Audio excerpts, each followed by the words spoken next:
తను చేసిన వ్యాఖ్యలకు సారీ చెప్పారు దాన నాగేందర్. అసెంబ్లీలో ఆయన చేసిన అనుచిత వ్యాఖ్యలకు సారీ చెబుతున్నట్లుగా అసెంబ్లీ ముఖంగా ప్రకటించారు. ఇక తెలంగాణ యువత ఎదురుచూపులకు నిరీక్షణకు రేవంత్ రెడ్డి ప్రభుత్వం చెక్ పెట్టింది. నిరుద్యోగుల కోసం ఉప ముఖ్యమంత్రి భట్టి విక్రమార్క అసెంబ్లీలో జాబ్ క్యాలెండర్ విడుదల చేశారు.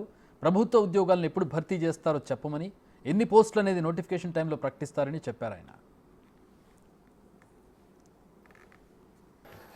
రాష్ట్రం అంతా దశాబ్దాలుగా ఎదురు చూస్తున్నటువంటి నిరుద్యోగ యువతీ యువకుల యొక్క ఆశల్ని నిజం చేయటం కోసం ఆనాడు కాంగ్రెస్ పార్టీ ఆధ్వర్యంలో మేము ప్రభుత్వంలోకి రాగానే నిరుద్యోగ యువతీ యువకుల ఉద్యోగాలు నియమించే ప్రక్రియని వెంటనే మొదలు పెడతాం. పబ్లిక్ సర్వీస్ కమిషన్ ప్రక్షాళన చేస్తాం. తద్వారా నిరుద్యోగ యువతీ యువకులకి ఎప్పుడు పరీక్షలు జరుగుతాయో తేదీలతో సహా ముందుగానే ఆ క్యాలెండర్ను ప్రకటిస్తాం. తద్వారా జరిగేటువంటి పోటీ పరీక్షల్లో ఇబ్బంది లేకుండా, ఓవర్లాప్ కాకుండా, సమస్యలు ఉత్పన్నం కాకుండా ఉండేటట్టుగా చేస్తామని ఆ రోజు మాటిచ్చాం. దానికి అనుగుణంగానే ఈరోజు కాంగ్రెస్ ప్రభుత్వం, ప్రజాప్రభుత్వం, రాష్ట్ర ముఖ్యమంత్రి రేవంత్ రెడ్డి గారి నాయకత్వంలో ఈరోజు జాబ్ క్యాలెండర్ని మనం చాలా రోజుల నుంచి ఎదురు చూస్తున్నటువంటి జాబ్ క్యాలెండర్ సంబంధించి ఈరోజు ప్రకటన ప్రభుత్వ తరఫున చేస్తూ ఉన్నాం. అధ్యక్ష, తెలంగాణలో ప్రభుత్వ ఉద్యోగార్థులు ఖాళీలు, నోటిఫికేషన్ల జాప్యం, తరచుగా వాయిదాలు, పరీక్షల రద్దు, ప్రశ్నాపత్రాలు లీక్ అవ్వటం, వేరే పరీక్ష తేదీలు ఒకటే అవ్వటం, వీటి వల్ల చాలా ఇబ్బందులు పడుతూ ఉన్నారు. పోటీ పరీక్షలకు సన్నద్ధం అయ్యే యువతల్లో ఈ సమస్యలు తీవ్రమైన నిరుత్సాహాన్ని కలిగించాయి. గత ప్రభుత్వ పాలనలో తెలంగాణ పబ్లిక్ సర్వీస్ కమిషన్ సరైన నిర్వహణ లేని కారణంగా 2 సార్లు గ్రూప్ 1 పరీక్ష రద్దు అయింది. పేపర్ లీక్ కారణంగా 2023 మార్చి 17వ తేదీన మొదటిసారి పరీక్ష రద్దు కాగా, ఉద్యోగార్థుల బయోమెట్రిక్స్ తీసుకోనందున హైకోర్టు ఉత్తర్వుల ద్వారా 2024 ఫిబ్రవరి 19వ తేదీన రెండోసారి కూడా పరీక్ష రద్దు అయింది. ప్రస్తుత ప్రభుత్వం ఇందిరమ్మ రాజ్యం అధికారంలోకి రాగానే ఈ సమస్యలను పరిష్కరించుకోవడానికి గౌరవ ముఖ్యమంత్రి గారి ఆధ్వర్యంలో తక్షణ కార్యాచరణ చేపట్టింది. సాగునీరు, పౌర సరఫరాల మంత్రి గారితో పాటుగా ముఖ్యమంత్రి గారు యూనియన్ పబ్లిక్ సర్వీస్ కమిషన్ పనితీరును అర్థం చేసుకోవటానికి కమిషన్ చైర్మన్ గారిని స్వయంగా సంప్రదించారు.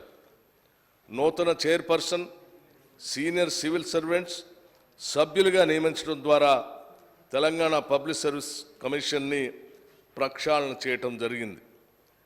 రిక్రూట్మెంట్ ప్రక్రియను సరళీకృతం చేయటానికి యూపీఎస్సీ మరియు కేరళ పబ్లిక్ సర్వీస్ కమిషన్ అనుసరిస్తున్న పద్ధతులు, విధానాలను అర్థం చేసుకోవటానికి సీనియర్ ఐఏఎస్ల అధ్యక్షతన 2 కమిటీలను ఏర్పాటు చేయటం జరిగింది. వారి నివేదికల ఆధారంగా వారి సూచనలను ప్రభుత్వం అమలు చేస్తుంది. నూతన నోటిఫికేషన్లు, పరీక్షలు ప్రభుత్వం పాత గ్రూప్ 1 నోటిఫికేషన్ రద్దు చేసి 60 నూతన ఖాళీలను జత చేస్తూ 563 ఖాళీల కోసం ఒక నూతన నోటిఫికేషన్ని జారీ చేసింది. ప్రిలిమినరీ పరీక్షకు 3,02,172 మంది అభ్యర్థులు హాజరవగా పరీక్ష సజావుగా జరిపించాం. ఫలితాలను కూడా ఇదివరకే ప్రకటించడం జరిగింది. మెయిన్స్ పరీక్షలు అక్టోబర్ 21వ తేదీ నుండి 27వ తేదీ వరకు షెడ్యూల్ చేయటం అయింది. 1,45,368 మంది దరఖాస్తుదారులు హాస్టల్ వెల్ఫేర్ ఆఫీసర్స్ పరీక్షకు 1,06,263 మంది దరఖాస్తుదారులు డివిజనల్ అకౌంట్స్ ఆఫీసర్స్ పరీక్షలకు హాజరవ్వగా పరీక్షలు విజయవంతంగా నిర్వహించడం జరిగింది.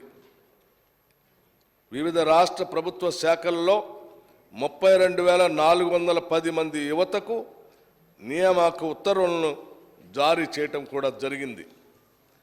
అదనంగా 13,505 ఉద్యోగ ఖాళీల భర్తీకి అనుమతులను కూడా ఇవ్వటం జరిగింది.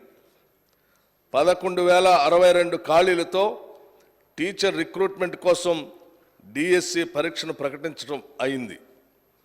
పరీక్షలు 2024 జూలై 18వ తేదీన ప్రారంభమై 2024 ఆగస్టు 5వ తేదీన ముగుస్తాయి. 435 సివిల్ అసిస్టెంట్ సర్జన్ ఉద్యోగాల ఖాళీల భర్తీకి ఎంఎన్జే క్యాన్సర్ ఆసుపత్రిలో 45 అసిస్టెంట్ ప్రొఫెసర్ ఉద్యోగాల ఖాళీల భర్తీకి నూతన నోటిఫికేషన్ జారీ చేయటం కూడా జరిగింది. పరీక్షల మధ్య తగినంత సమయం లేని కారణంగా పరీక్షలను వాయిదా వేయాలనే అభ్యర్థనలకు సానుకూలంగా స్పందించి ఇటీవలే గ్రూప్ 2 పరీక్షను ఆగస్టు 7, 8 తేదీల నుండి డిసెంబర్కు వాయిదా వేయడమైంది.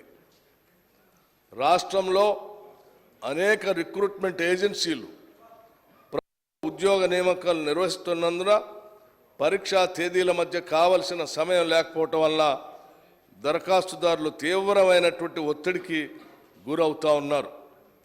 యూపీఎస్సీ మాదిరిగా పరీక్షల రద్దు లేదా వాయిదాలు అనేవి లేకుండా అట్టి సమస్యలను నివారించడానికి పరీక్షల మధ్య సరిపడ ప్రిపరేషన్ సమయం ఉండేలాగా టీజీ, పిఎస్సి మరియు ఇతర రిక్రూట్మెంట్ ఏజెన్సీలు ముందుకు పోతూ ఉన్నాయి.